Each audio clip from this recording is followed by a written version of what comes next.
di ba?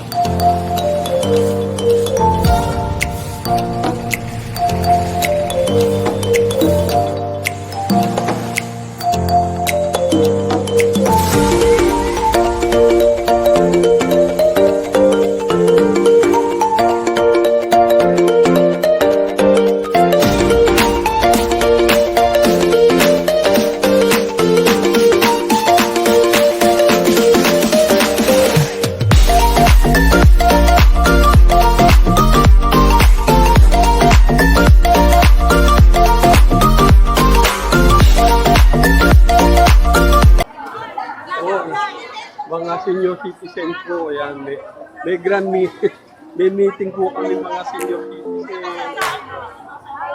Ito sila, nasa registration.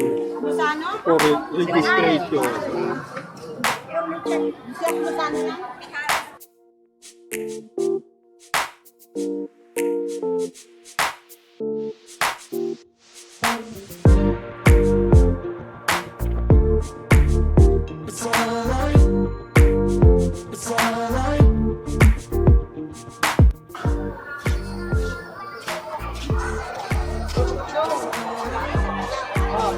Pero hindi ko kaya yung sasayaw dahil kung anong ginagawa sa ano.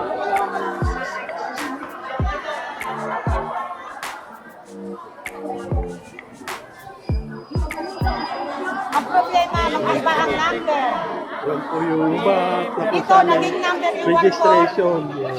Naging 1-4 dito, dito magiging 1-0. Dito naman ang 1. Kaya,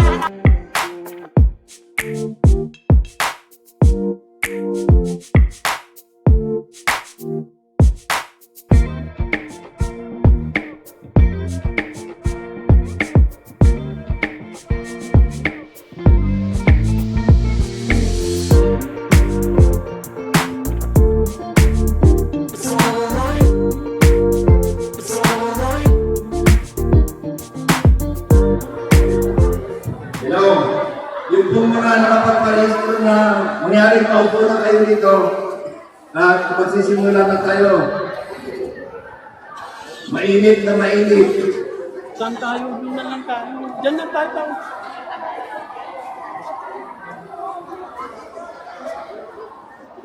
Yan, dito lang tayo. Upo na tayo dito. Sama-sama tayo, siyempre.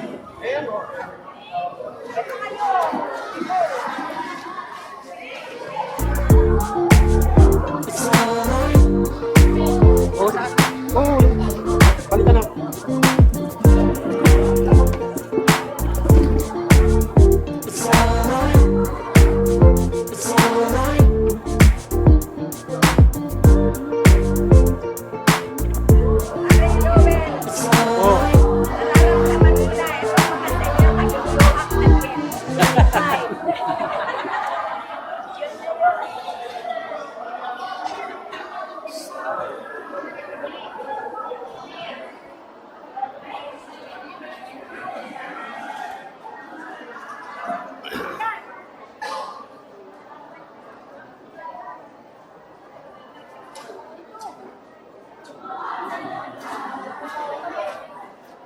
Joel, nag-organize na rin ng Unit 5 Ah, ganun? Oo.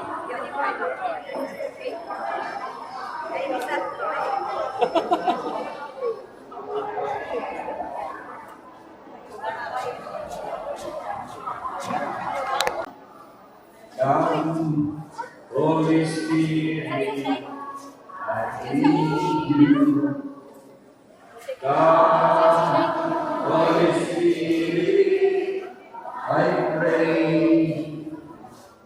Come with your strength and your power.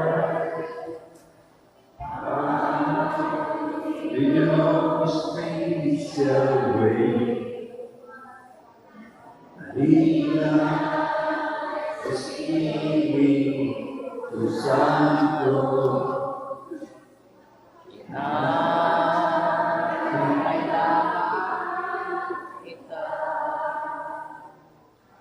sila ang lakas ng mainit.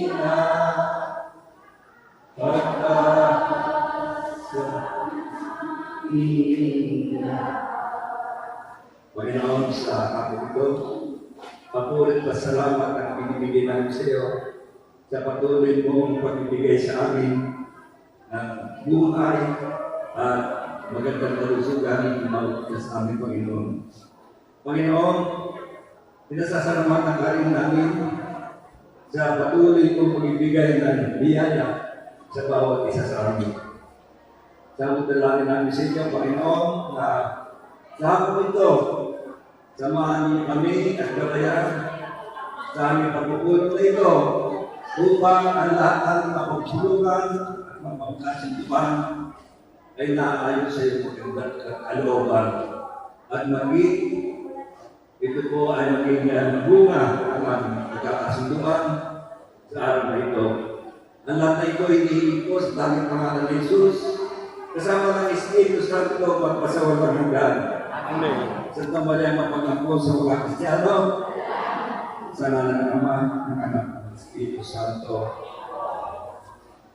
Hindi na tayo pumapo. Bago kayo, ay po, meron pa rin bisita. Yung college school din natin si Gosial Dorne Nahara. Kalakpan po natin. Hanggang pinuntahan po kayo. At sana po sa hapon ito, ay yung mga siguro mga plano nyo kung anong gagawin nyo sa itong mga darating na araw at sa mga susunod pang taon. Siguro, ayan, dahil po, supportahan ko po kayo. Sige, susupportahan ko naman po kayo. Kanan natin po kayo sa ating nagamanan na naman. At kahit hindi pa po ako senior, basta nandito lang po ako sa naman po at magandang araw. Maraming salamat mga mahulahan ng kapitan. Pagmamahal at respeto, yun po ang kailangan natin kung tayo po ay pare-pareho nagkakagdal. Dapat po maging masaya na lang po tayo, iiwasan po natin ang init sa bawat isa. Kasi po, hindi po nagiging maganda yun sa isang senior citizen na magkameron po ng kaaway. Mas maganda po yung magkasalunan kayo sa kalsada, todo hindi po ang imputan. Mas masaya po yung masaya kayo, lahat po ay kaibigan natin. Inaasahan ko po na magiging halimbawa po yun na pag-uunawa po sa bawat isa, kailangan po pagmamahalan kayo at respect po sa isa't isa. Ganun lang po, maraming salamat. Maraming salamat, Bisaya. At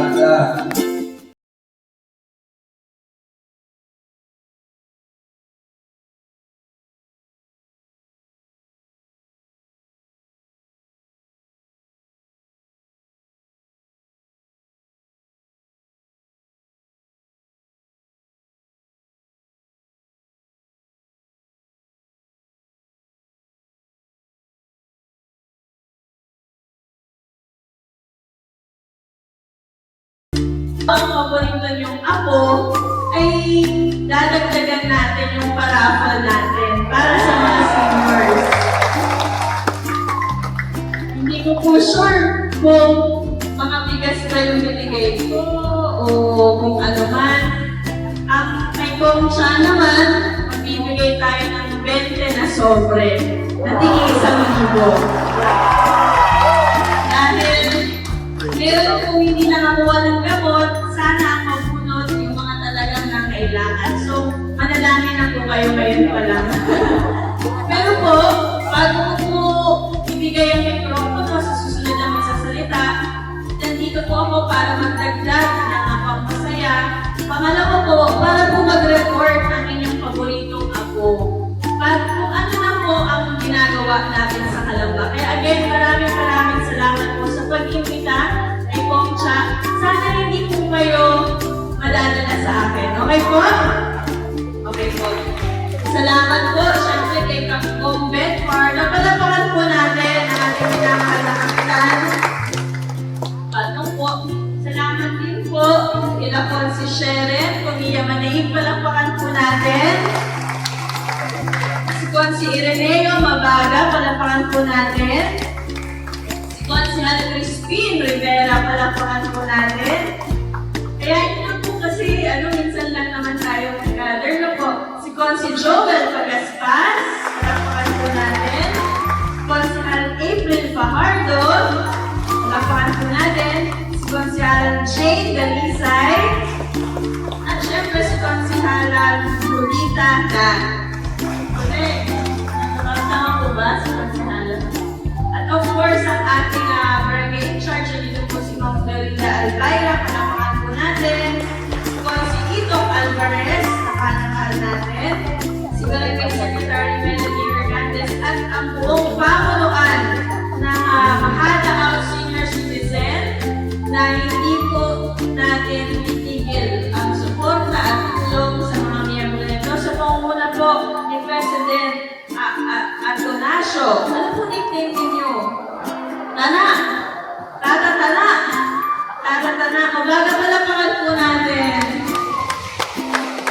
Kilala po. At of course, si Vice President Dalmasio Comia, palapakan po natin. Ano po pala yun ninyo? Ay. Oo. D-U-M-M-Y. Dami. Ang cute po pang Gen Z. Dami. Of course, si Sec Miguela Garcia, palapakan natin. Kasi kitang-kita natin na napaka-successful ng inyong pagtitipon. Bakit? Ang daming senior citizen na umaten. Ibig sabihin talagang satisfied po kayo sa pamumuno. Si Tres Norma Albayra, si Auditor Fen Llanes, yan, maraming salamat. Si PRO Belinose, si Boss Manager, yan, Business Manager Vinia Albayra, at ating mga BOD, mabilisan na po si Nanay Sonia, si Nanay Tayang, lalaki po ba ito? Babae? Lalaki, tatay pala, Tayang. Babae, Nanay Tayang, si Nanay Julie, si Nanay Ellie, at si Nanay Karen. Ayan po. Maraming salamat. At kanina po, balita ko po kagaling lang po dito ng ating City Councilor Terne Lahara. Palapakan po natin si Terne. Ako naman po ay ang inyong Congresswoman Cha Hernandez, hindi po ako si Marian. Parang Mama Mary Marian, si Kong Cha po. Una pong report natin, dahil po mataas ang respeto ko po sa inyong sektor at bilang mga meron po rin akong dalawang lola, ay hindi po may pagkakait ang pagkakaroon ng focus at privilege sa inyo. Kaya ho, nung pagkaupo natin, ang unang batas na isinulong ni Kong Cha ay ang pagkakaroon ng sarili nating pampublikong ospital. Ngayon, malugod ko pong inaanunsyo na noong nakakaraang buwan ay kaka-aprobado na sa pangatlong pagdinig sa pangatlong pagbasa ang pagkakaroon ng Calamba City General Hospital sa Kongreso. Dalawang step na lang po ang mag-a-aproba sa Senado at pirma ng Pangulo, maisasakatuparan na natin ito. Kaya po maraming salamat po una sa Panginoon. Sana po ay ma-appreciate ninyo ang pondo ng distrito na inilalaan natin sa Barangay Mahadalabas. Yun lamang po, maraming salamat po. Tandaan po ninyo na mahal kayo ng inyong paboritong apo at mahal po namin na paglingkuran kayo. I pray, my prayer sa Lord ay humababa po ang inyong buhay, maraming pang taon na masaya, masigla, at malusog ang pangatawan. Hindi lang po pala sa pangatawan, maging ang inyong spiritual na buhay, ang inyong mga relasyon, inyong pamilya, maging maayos. Maraming salamat po. God bless you at mabuhay po kayo lahat. Maraming salamat. Palapakan natin sa Lord dahil hindi po biro yung pinagdaanan ni Kong Cha natin para ma-aproba ito sa Kongreso. Sa loob ng 2 taon, 300 ang nag-aagawan na magkaroon din ng hospital sa kanilang distrito. Pero tayo po, isa po tayo sa pinalad. Unang termino pa lang natin, 2 taon pa lang tayo. Kahit inabot mo ng halos 2 taon, ay naniwala po ang liderato ng Kongreso na deserve ng mga Kalambenyo magkaroon ng sariling pampublikong ospital. Yan po ay para sa inyo. Siyempre kasama po ni Mayor Ron Ross Rizal at ni Vice Mayor Tony Lazaro, hindi po ito posible kung wala silang dalawa. Suporta nila, pag-iengganyo nila, encourage dahil ang bibili naman ng lupa, pag ito'y na-aproba na po ng Pangulo, magbigay ng budget ang Pangulo, bibili po ang lupa ang city government sa tulong ng ating taxpayers at ang pagpapatayo nito ay manggagaling sa national government sa pamamagitan syempre ng inyong paboritong ako. Kaya po ipanalangin natin dahil po sa ating mga kababayan, napakamahal na po ng pagpapa-hospital. Tama po ba? Pagpapalaboratorio, tapos sa mga public hospital naman, o kaya mga maliliit na clinic na medyo mura, kahaba po ng pila. Siyempre, priority naman din natin na huwag na po kayong ma-hospital, di ba? Kaya po, alagaan niyo yung sarili ninyo. Okay po? Huwag po pasaway. Huwag na masyadong baboy, karne. Hello? Siyempre po, yung bisyo, kaya mag-exercise po tayo. Sino ba po dito yung nagsusumba?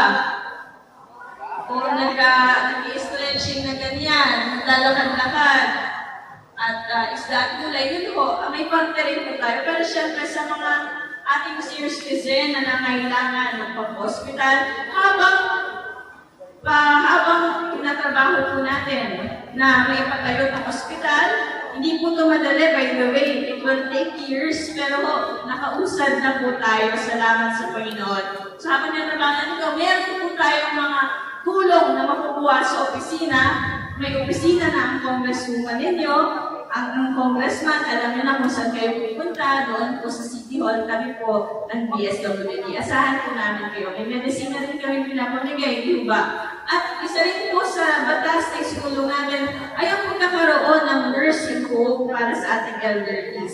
Hindi lang po siya home for the aged, pero nursing home na totoong mag-aalaga sa ating mga seniors kapag po ayaw man sana natin, pero dumating sa panahon na meron tayong lolo at lola na sila na lang mag-isa sa buhay.